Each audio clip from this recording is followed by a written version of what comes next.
Father, Son, and Mother Moon, I swear I'll make it home to you. Ride the light of 7 rays, get me through to golden days. Water, fire, earth, and air, in the ether, spoken breath. Open up that cosmic door, walking tracks of silver.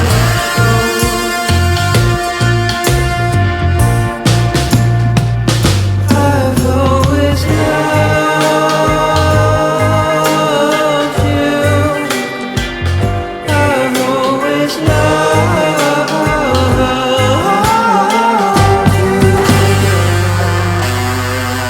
We are vehicles, photon particles.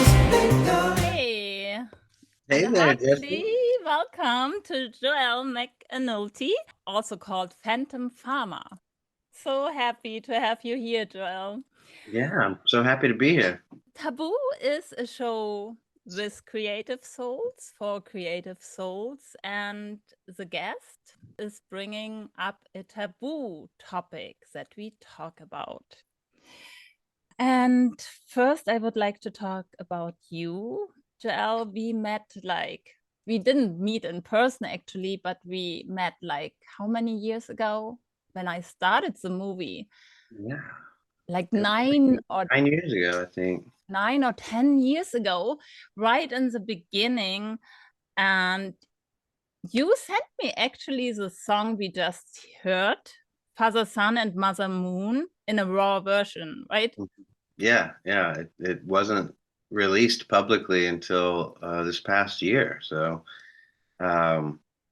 yeah, it took me as long to finish the record that song's on as the film's been out. It's so funny. I was thinking that I Am a Creative Soul took like the same amount of years, like 8.5, 9 years to finish or so. hmm Yeah. I was living in the woods when I met you, actually, in Sparta, Tennessee, with a small recording studio, and I wasn't really operating on any specific timetable, and was just experimenting a lot with psychedelics and reading books and writing songs as they came to me. And so I wrote and recorded for about 5 years, and then I've spent the last few years since then kind of piecing the songs together and finishing them up, getting them to a point where it made sense to present them to the public. And there's still a lot more songs to go. I think I wrote like 200 songs during that time. Oh my gosh. I mean, you sent me like 3 or 4 songs, and I think I used them all in the movie. Every song you sent me, I think I used for I Am a Creative Soul. I love them so much. I mean, I love also the raw versions a lot. I mean, now it's your formation great grandson, right? Now it's a band. Is it a Yeah, band or just 2 of you, or? it's just two of us, and so it's kind of like somewhere in between a band and just a experimental recording project. Like I kind of start the songs, and then my music partner finishes them. He mixes them and masters them and gets them ready for public consumption. It's funny to listen to the song again in a different version, like Father, Son, and Mother Moon. But I also loved a couple of other songs, and I couldn't really decide which song to use for this show. Yeah, I put your credits down in the comments line on YouTube. Yeah, now I would like to switch to your taboo topic. All right. Okay, I read it to you. You wrote me. I choose the life of a psychonaut and spiritual agnostic because no matter what anyone says, we don't know what's really going on. And I think the best way to try to find out is to explore consciousness and spirituality with far fewer rules than what society seems to expect for us. Yeah, that's pretty much my life philosophy in a nutshell.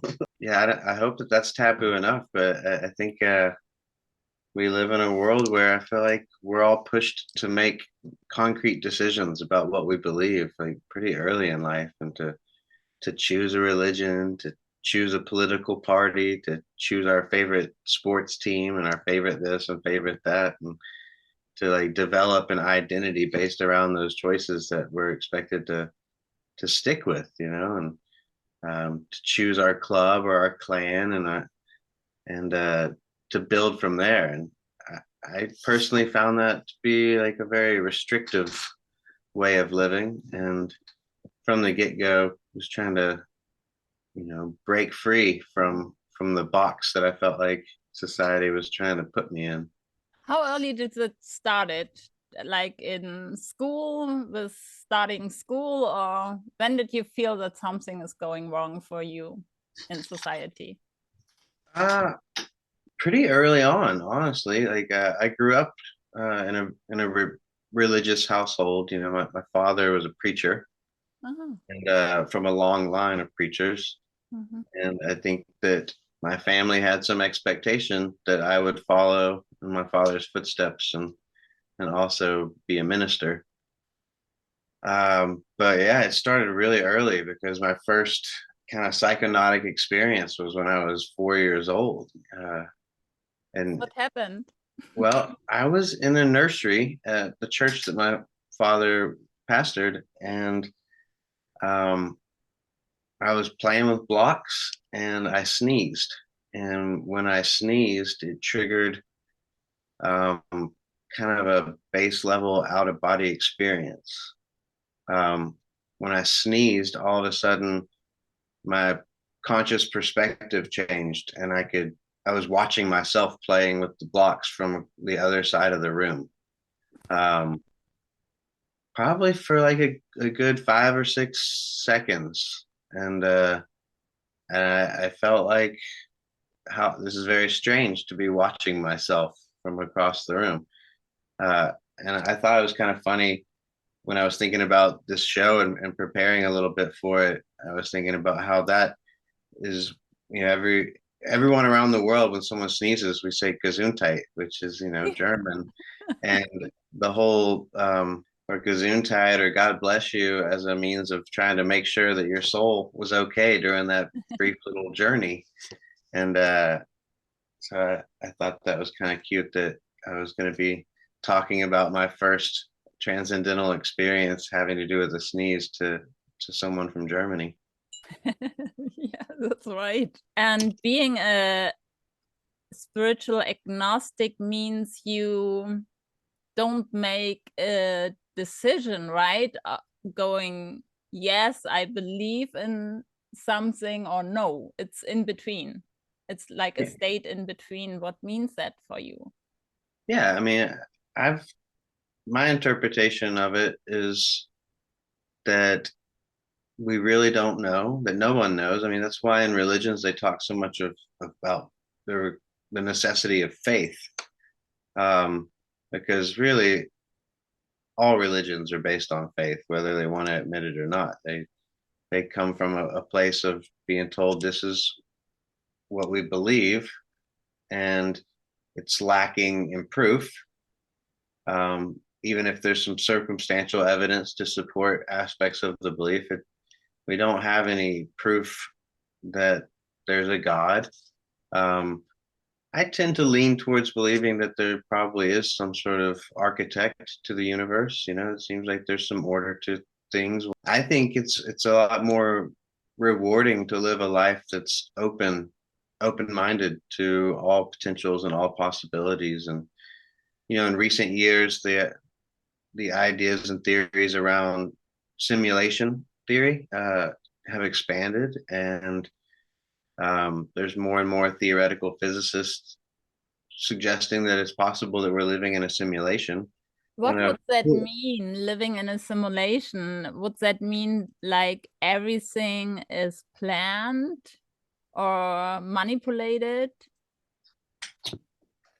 Who knows? It could be like a simulation that the creator just put in some boundary conditions and some variables, and then hits play on the simulation, just like playing a song or hitting record and seeing what happens, like improvisational. So I don't think a simulation has to require everything being pre-planned at all. I think it also could be that there's like infinite amount of simulations occurring all the time in different dimensions or neighboring universes. If there's multiverses, there's a lot of movies that have been coming out about the multiverse theory over the past few years as well, whether it's Doctor Strange in the multiverse, or what was the one, Everything Everywhere All at Once.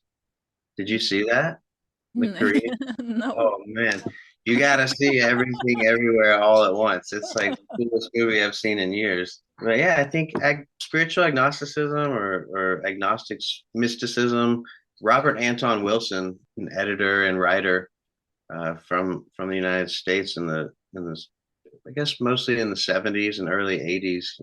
He wrote several books, and I think the most famous one is Cosmic Trigger, where he talks a bit about agnostic mysticism being where you're willing to entertain all models of existence, but you don't bow down to any of them. In society, we're pushed to look at a situation that could be one of many potentials, and then to choose one and to act like that choice is the defining choice of your life. And to me, that's like you wouldn't be able to, philosophically, that's like saying that you're not allowed to move to Sweden, that you have to stay where you're born, and you don't have the freedom to go explore other things. And I think the idea of being a psychonaut is to decide that you can move to a different place every day if you want. You can decide to set your state of mind or state of being and philosophy in a new and different direction with every moment if you want to.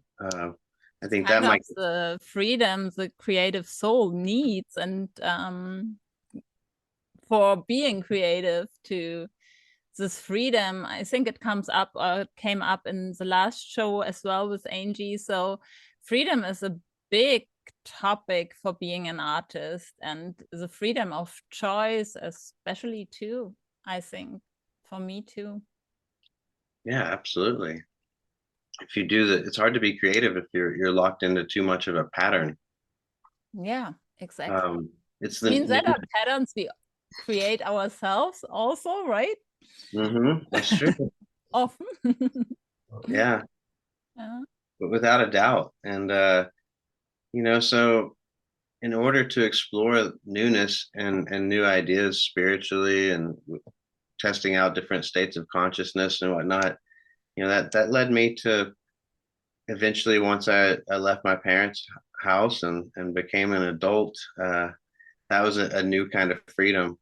And I had decided that I did not want to be a preacher, and kind of went. You knew that all your life? I mean, as you were a child, did you adore your dad and wanted to do the same, or did you decide it right away, no, I don't become a preacher?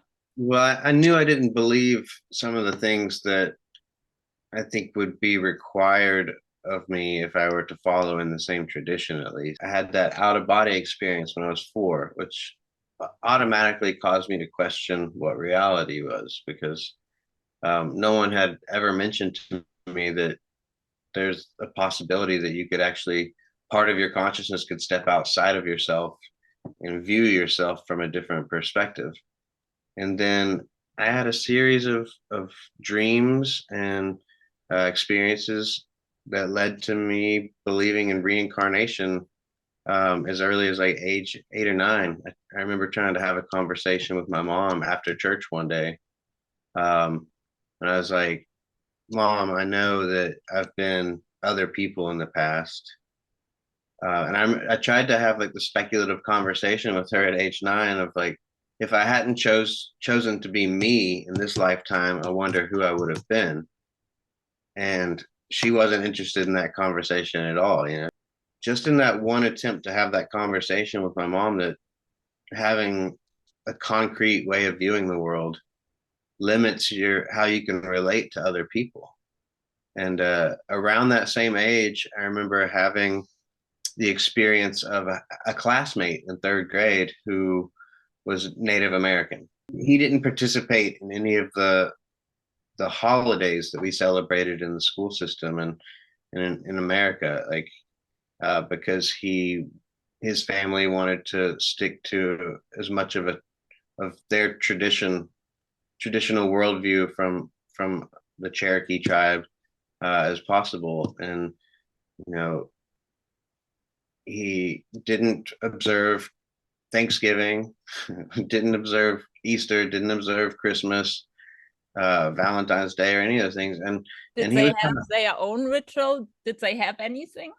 oh yeah. And Yep. eventually I asked him about it because he was kind of ostracized and teased and kind of like excluded from a lot of the social groups in our school, just because people tend to, because he was different. yeah, because he was different. People like already were kind of blocking him out of the social experience. And I noticed that and I didn't like it. And so I like started sitting next to him as often as I could and eating lunch with him. And I started asking him questions about, oh, well, if you guys don't do this or don't do that, like how do you celebrate life? How do you acknowledge like your ancestors? And Robert explained to me like some of his family traditions and the belief in like multiple gods and the nature spirits. And the more that he talked about what his family believed, I was just like, man, that's so cool. Like, and it's not that I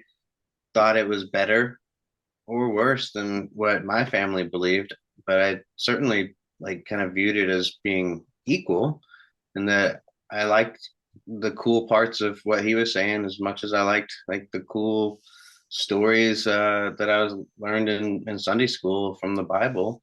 I looked around and thought, man, everyone seems to be put so much energy into trying to prove that their worldview is the correct one. And I observed there being a tension there and like a kind of a rub and a friction. And I suppose that friction might be part of how we develop and move forward, is kind of sanding down the edges, one conversation at a time. But for me, it wasn't, that sanding down of the edges wasn't occurring fast enough. I wanted more harmony, more unity. And at the time in the 90s, there was like this popular bumper sticker on cars in America that said "Celebrate Diversity," and it said that, and it showed all the different kind of symbols for a lot of the biggest world religions on it. And I would see that on the backs of cars, and I would think, you know, that's such a beautiful message and a beautiful bumper sticker, but I don't really see many people actually living that out, where they think that someone's different beliefs are just as important or just as beautiful as their own. And honestly, a lot of the people that had that bumper sticker on their car didn't even live that way.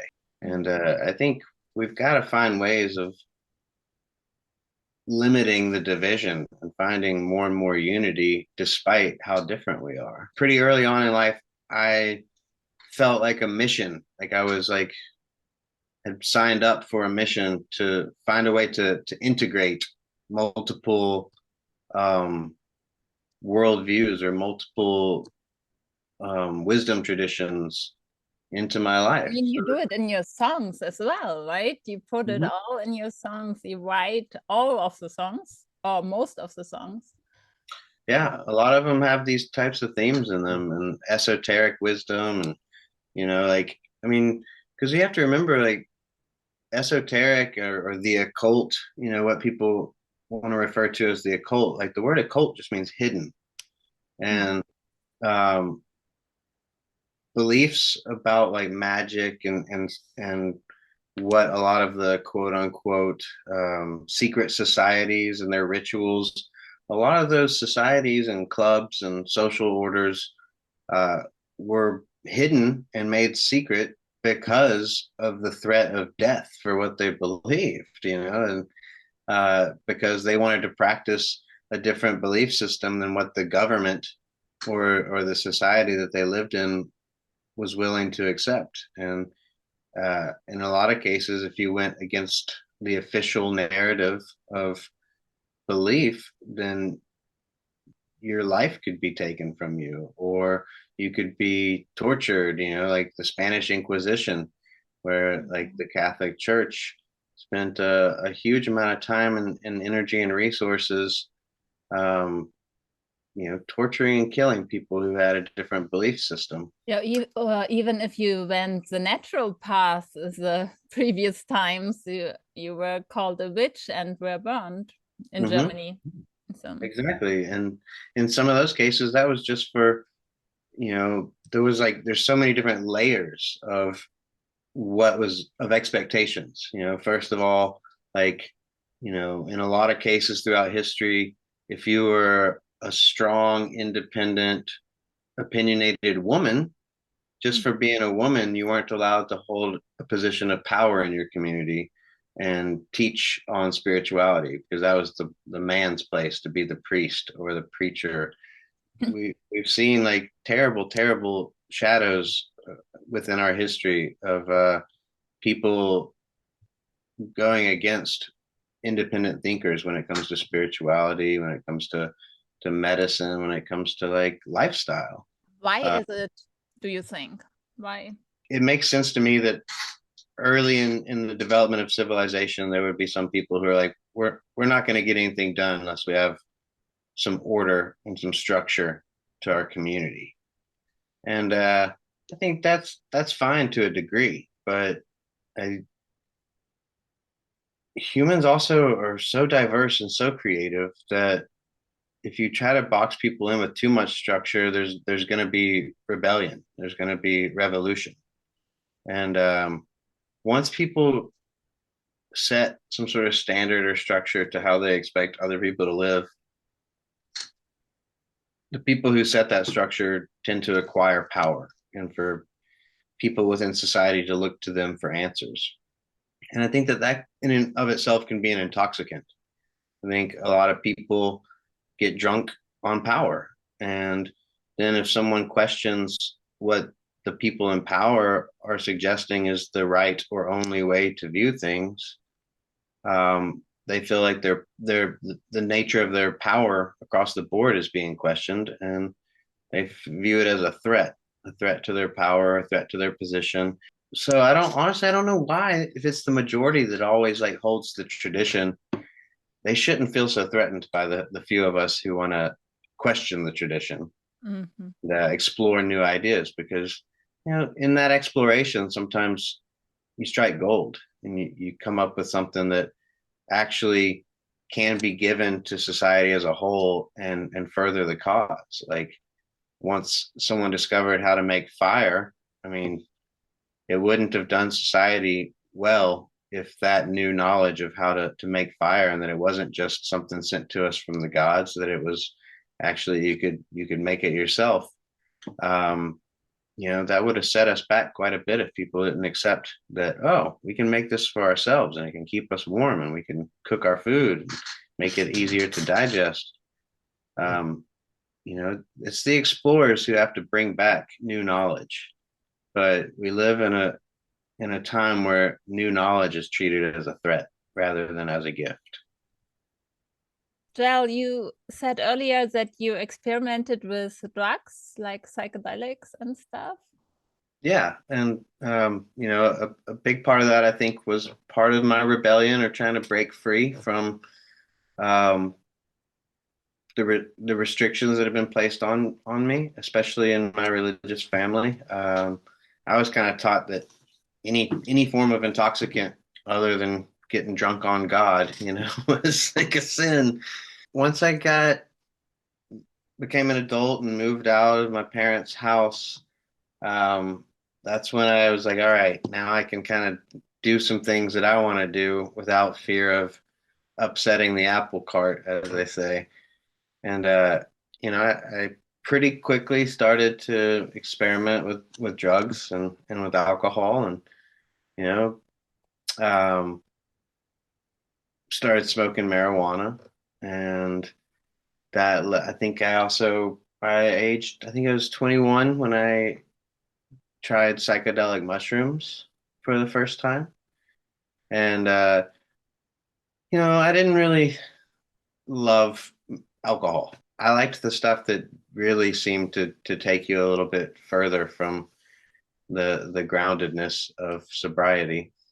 And the first time I tried psychedelic mushrooms, I was like, "Oh, this is so cool!" Like I felt like life had turned into like almost like an animation, um, and I felt like I could sense other beings. Whether it be, some people might refer to them as angels, some people might refer to them as gnomes or like spirits. And I just felt like there was so much more than what our eyes can see out there. Like that, uh, I studied a lot of visual art in high school and in my early 20s, and had already begun to view life as and consciousness as being a spectrum. And, the light spectrum, the human eye can only see like such a small sliver of the frequencies of light. And once you realize that like your eyes don't even see the majority of what's going on, um, you can't help but accept that there may be other types of life that exist on a different frequency or different dimension than what our senses easily can unveil. When you shift your consciousness, are like thoughts that you've never had before, and they cause you to ask yourself questions that may be uncomfortable.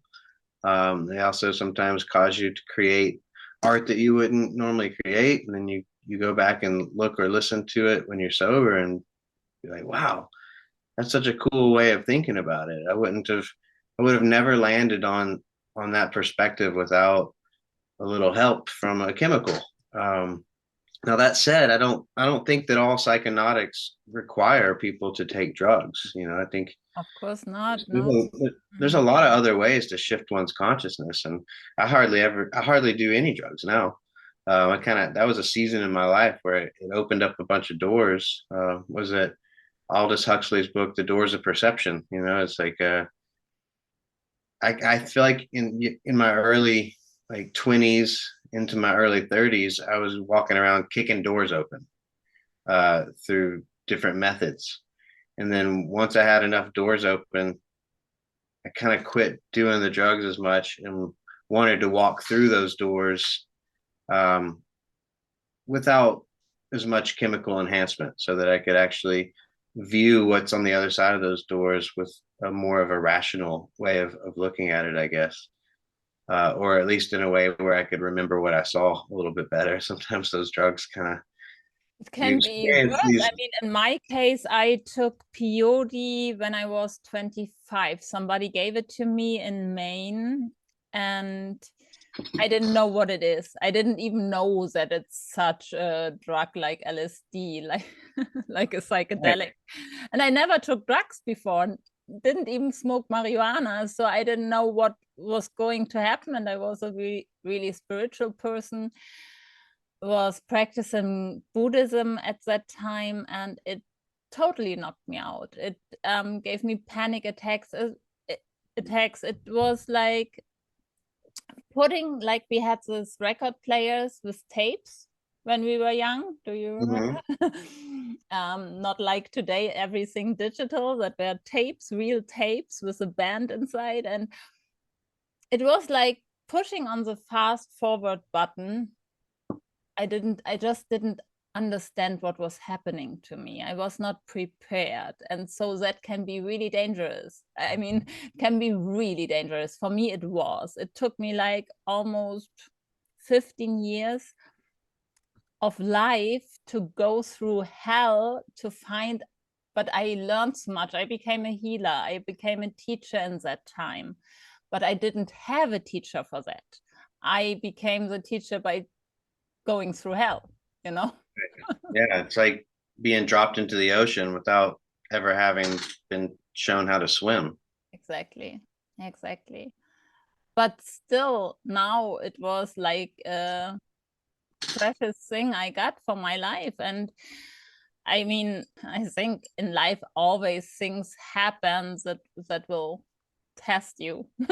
And most good things come out of crisis. And I don't judge my experience. Yeah, I definitely had some wild trips on some occasions where I did not have fun on the psychedelics.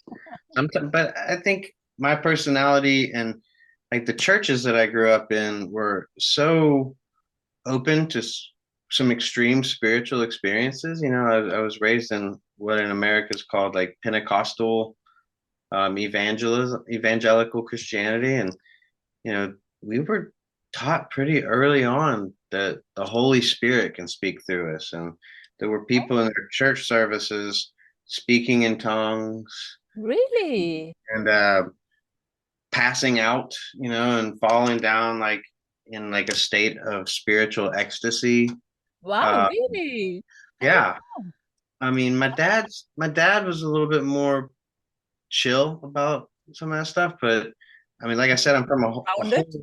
range of pastors, and I've got relatives who in their churches they're you know very kind of extreme spiritual experiences, and so I was already exposed to like kind of how extreme the consciousness can shift even without the drugs, and I Yeah. was around a lot of people who would go from acting normal to acting very bizarre because of being moved by the spirit is one of the terms that was often used. And I had my own spiritual experiences that some of which were pretty wild, you know, before I ever touched a single drug. And but I definitely got scared on some of those trips, you know. It's like you're sometimes when you kick open a door, you're not ready for what you're going to see on the other side of it.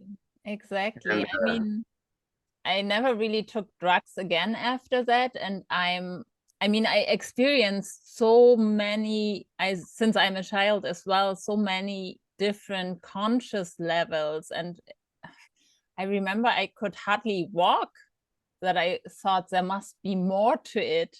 I mean, there is so much on it. You know, you experience everything as a miracle, but there must be more to it, like than in the kindergarten, than like the people, the grown-ups see or act in this world. There must be more to it. And I was always searching for what it is. yeah, and there's so many stories in every culture and from every walk of life. You've got people who claim to have been visited by angels. You got people who say that they were abducted by UFOs and aliens, and you've got people who say that they got swept up into the fairy circles and went down underground and hung out with the fairies and the gnomes, and you Exactly. know, Or near-death experiences, right?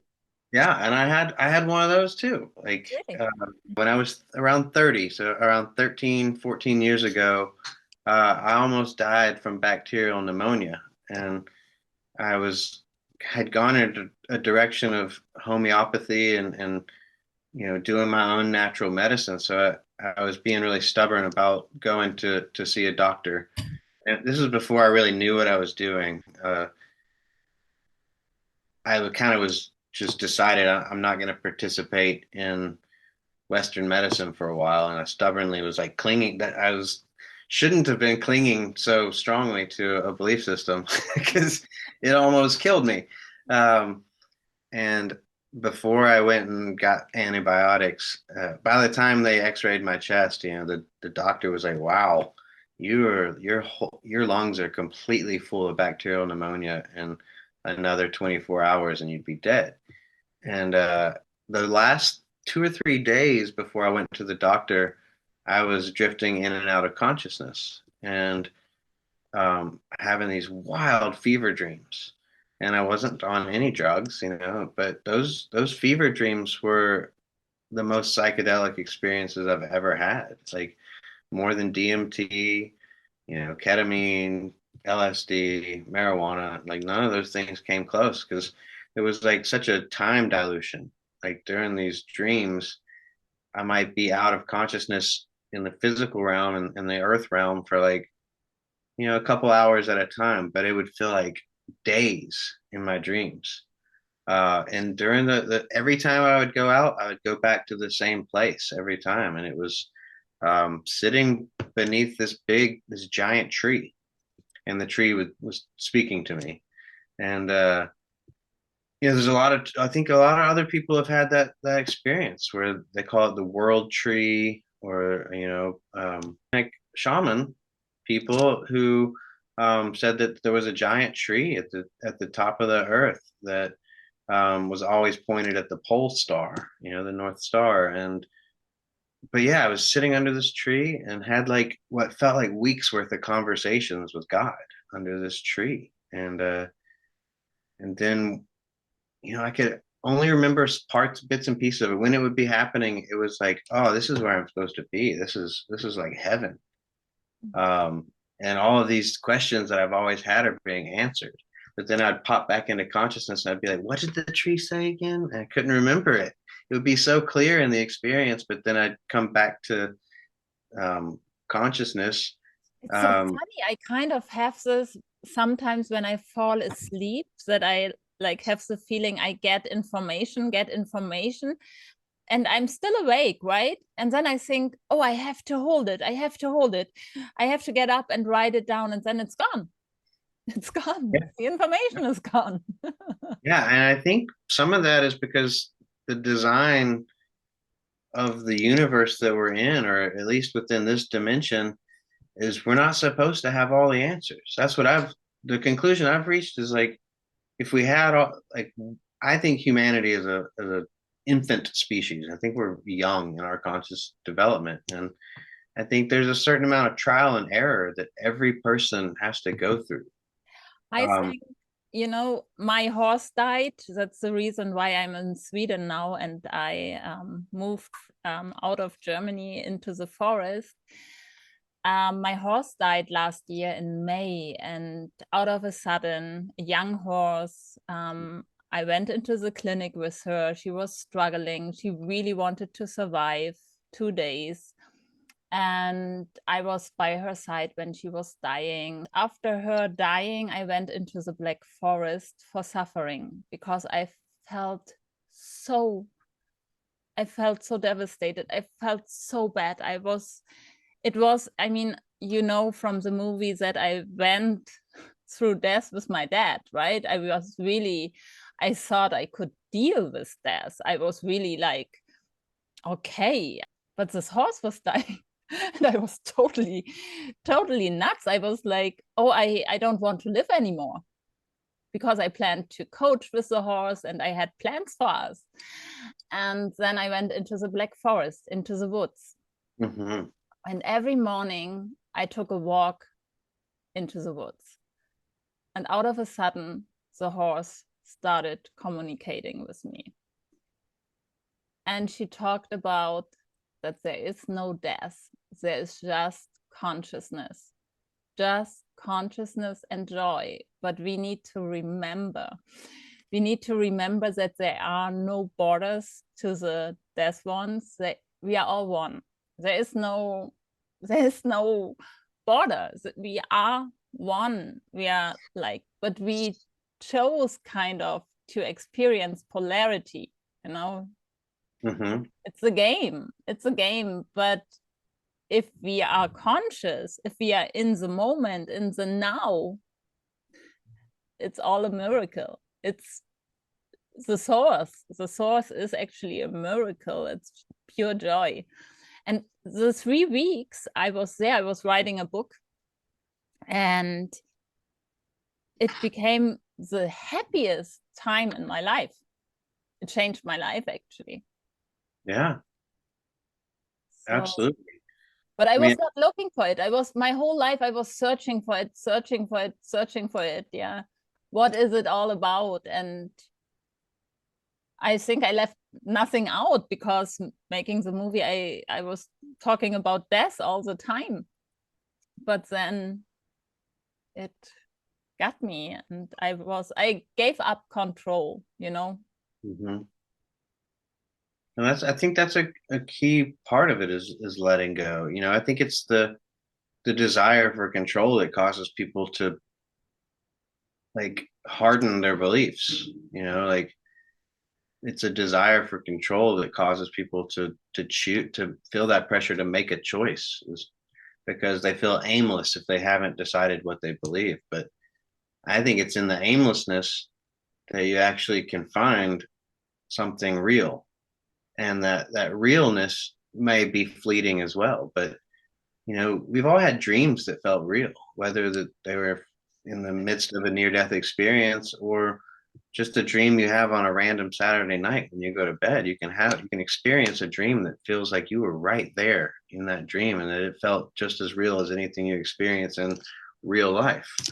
But exactly, and it goes through the day often. I mean, I felt it. If I have an intense dream, good or bad, I have it during the day, and it kind of carries me. Sometimes if it's a really good dream, it carries me through the day. And like there's just so much wild stuff that we don't have answers to yet. So I think like exploring, experimenting with what reality is, with what consciousness is, I think that's just how we have to chip away at trying to understand what the purpose of existence is, if there is any purpose. I mean, I'm open also to the idea that it could all have been an accident that we're even here, and that's fine too. Like whatever winds up being the case, like I'm enjoying my life. I think it's all about experiencing, you know. And for me, I believe in something as soon as I experienced it. I need to experience the thing before I believe into something. I think I'm really critical. I'm really open and really euphoric about new things. But to believe in a certain religion or belief system, I need to experience it, and I have to see how it makes me feel. Absolutely. If it makes me feel good, I take it. Yeah. I mean, I think even some of the things that make me feel bad in the moment, you know, like I was in a car accident like 6 or 7 years ago where I totaled my car, and you know, I didn't have any major injuries, but the experience when my car hydroplaned in a storm and my car started spinning really quickly. And during that spin, before I impacted with the guardrail, it's like everything went into slow motion. And But that's what Pavinda said in my movie with the car accident. Have you heard her? The, yeah, I the mean, girl I've from heard, India, exactly the same. yeah, it went into slow motion where what really occurred in like probably like 4 seconds, it felt like it was like a minute or two. And I remember specifically deciding like this could be it, you know, like this could be the end of my life, and kind of pondering that for a moment. And then also being like, oh, yeah, I'm supposed to relax my body. Like I'm supposed to relax my body because then I can absorb the impact better. You know, might help me avoid some broken bones. And I remember going through the whole process of just like making that decision of like, oh, yeah, I need to exhale. I need to go completely, like, let my body go completely relaxed. And that's like my best chance of survival. And that may have saved my life, you know, like I was hardly even sore the next day. And my car was like pancaked. And The um, same with Pavinda. It's interesting. yeah, there was definitely like, we don't even really know what time is because we experience it in such a relative way. I mean, and I think there's a good chance when we get to the other side of this life that whatever our consciousness exists as in the next step of the path, we'll look back on our life like my consciousness will look back at Joel and be like, whoa, that was a wild dream. Like what we're experiencing as real life, it could be just the dream of some other consciousness, you know, like Do you believe in like parallel universes? That's still for me, for my mind, it's so hard, like parallel universes. I mean that you or me, Jesse, lives now here in Sweden in the forest, but there's another version of me living maybe in LA and doing different stuff. Could be. I mean, there's the suggestion of quantum physics is that there could be infinite, the universe, our universe may be one bubble. Like when you see like when you make a bubble bath, and you think that there's literally like maybe several 100,000 bubbles just in your one bathtub. Like that could be It's the like same ocean or the same bathtub, right? yeah, Yeah, and each one of those bubbles could be like a universe, like our universe may be one bubble in a giant bubble bath of universes. And but Joel, if you live in different parallel worlds, your Joel soul lives in different parallel worlds. Do you think like you feel something in your subconscious how the other you version of you is feeling right now, going through right now? who knows? I mean, sometimes I think that that might be what deja vu is. Yes, Where exactly. That was in like, one, where in one universe you're experiencing something very similar to what you experienced in a different universe right around the same time. And so it felt like something familiar to you because your other self maybe experienced the same thing like 10 seconds sooner. And so it felt like a memory almost, even though it just happened. That's an interesting theory. I like that. The deja vu means translated seeing it again, right? Seeing it again. Mm-hmm. Yeah. Yeah. And it does feel that. I mean, there are times where I have deja vu and I'm like, oh, I have absolutely experienced this before. And, I could have experienced it in a dream. It could have been a precognitive dream where some part of me. The thing is, though, is that oftentimes the things that I experience deja vu around, they don't necessarily seem that important. It could just be like what feels like a totally random occurrence. Um, just like being at a stoplight and looking over and seeing a green car and being like, Yeah. all of a sudden having that feeling like I have seen that green car at this stoplight with that same song playing. Like, and do you get a special feeling to it? I also get a special feeling. oh yeah, it feels wild. I mean, it's that feeling in and of itself is kind of psychedelic because the feeling is like, oh, I need to pay attention. Like the universe is trying to speak to me right now.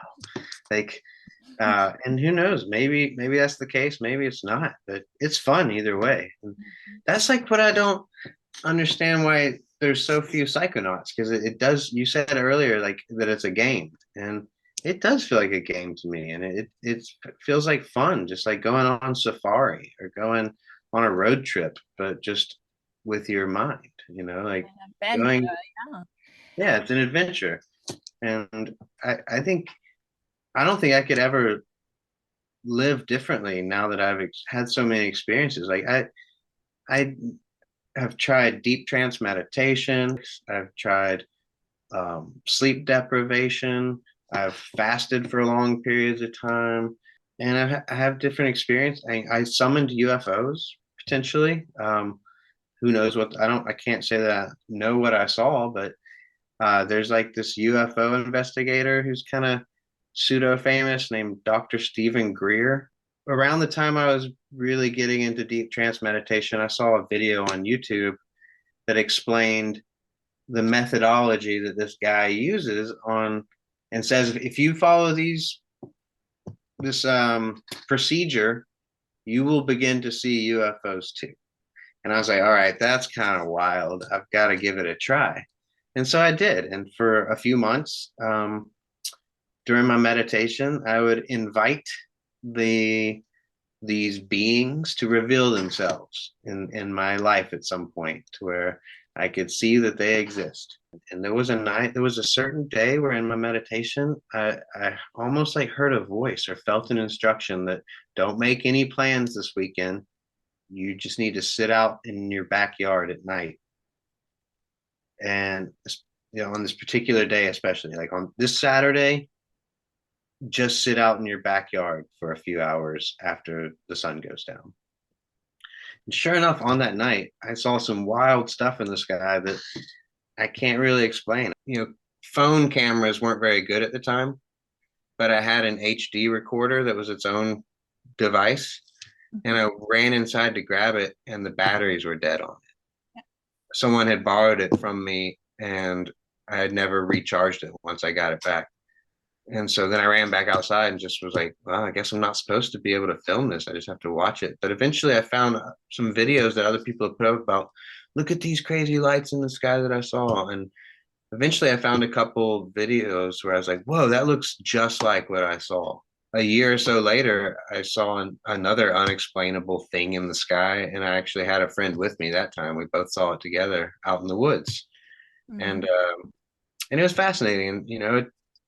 I don't get hung up on it. It didn't cause me to want to spend my life trying to uncover the UFO mystery, because I feel like there are other mysteries that are just as enticing. It's this experience with aliens too. When I was little, I was always believing that there is life on other planets, that the universe is so big. And my mom was a homeopath, a natural doctor. Yeah. So I grew up like this. And we had the book on our bookshelf about life after death. And I was reading it. As soon as I could read, I was reading the book. And then I wanted to figure out about UFOs. And there was this magazine for young people, Bravo, in Germany. And there was this guy, I don't know, from New Zealand, who were in contact with aliens. And he had this sign. He said, you can call the aliens too if you put your sign on your breast. Take blue watercolor and put it. So I called the magazine.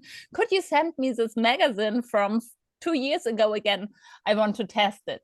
So I tested it with a friend in school. We were like putting these signs on our breast, lying there.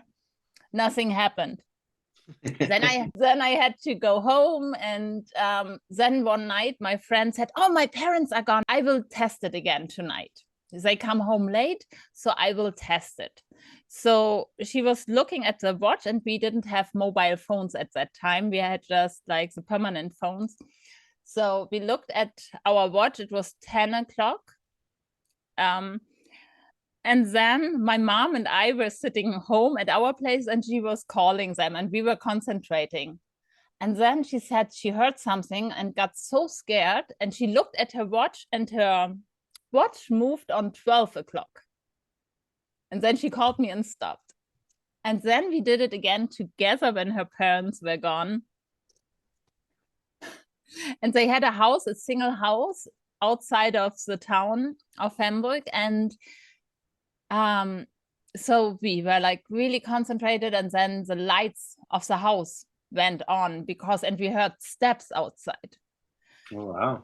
And then we screamed and stopped. And the next day in school, she said, oh, my parents, they were really angry because our whole flowers were like tapped down. Oh, wow. In front of the house. So, yeah. Who knows? Yeah. Maybe you guys did some. Maybe you summoned a UFO and some little aliens. Yeah, I think everything is possible, and I sometimes have them in my dreams too. So there's definitely something, and if you want to see them or get a connection, I think you will get it. I think that can definitely play into it. I think it raises the potential for it. I think it at least points your mind in the direction toward where that type of experience might originate or come from, which is kind of introduced in a lot of the UFO talks these days of maybe they're not from another planet, maybe they're from a different dimension. And yeah, I think that's pretty fascinating. Exactly. That's fascinating too. And yeah, now we talked a lot about aliens. Our time is over. It was so great to have you here. Absolutely. Thanks for having me. And I think it's pretty tabooic, actually. We touched on some stuff, and have me on again if you want. Father, Son, and Mother Moon, I swear I'll make it home to you. Ride the light of 7 rays,